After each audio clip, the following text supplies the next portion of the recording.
Русские в Казахстане, как же они живут на самом деле? Өзім орыс болам, Сергей қызы Юля болам. Мынау менің сіңлім Варя, анау кішкене сіңлім Лина.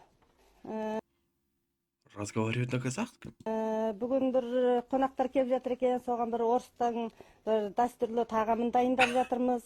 Бұның аты блины. Бұл сағынышқа, қуанышқа, тойға, ұзатқан қызға, түсірген келінге қуаныш ретінде амандық тілеп істейтін тамақ. Түскен келінге, ұзатқан қызға, ұзатарда қызды аттанарда шешесі блины пісіріп қызын аттандырады блиныға. Барған жеріңде жағымды бол, блиныдай жұмсақ бол, сармайдай жұмсақ бол, жағымды бол барған жеріңе. Келген келінге де сөйтіп таттырады екен. Орыстар. Келін есіктен аттағанда алдымен блины таттырады екен, сол сармай жағып. Сармай енді жұмсақ жағымды нәрсе ғой, енді еріп тұратын, жүрегі жұмсақ болсын деп. Енді осы келіп жатқан меймандар келіп жатыр екен, соған енді арнаулы блины пісіріп, енді өзіміздің бір шын жүректен бір қуаныш алғысымызды білдіріп қоймақшымыз. Мына жұмыртқа біз өзіміз 3 реңменен бояймыз. Орысымыздың үлкен тамағы мына.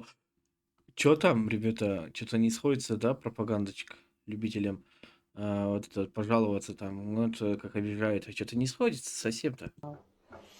Мынау енді бәрі мынау 3 жұмыртқа дегенменен мынау үшеуінің 3 мәнісі бар. Мына чезіраңымызды біз мына көктемнің келгенін қарсы алып, бүтін туыс туған, дос ағайын, көрші қоламдардың аманшылығын тілеп осыны бояймыз. Мына көк неменен чезіраңымызды.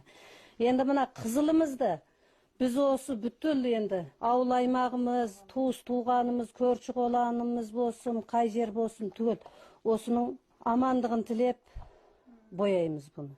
Енді мына сарымызды біздің енді 1 жыл мол өнім болсын, мол өнім болсын.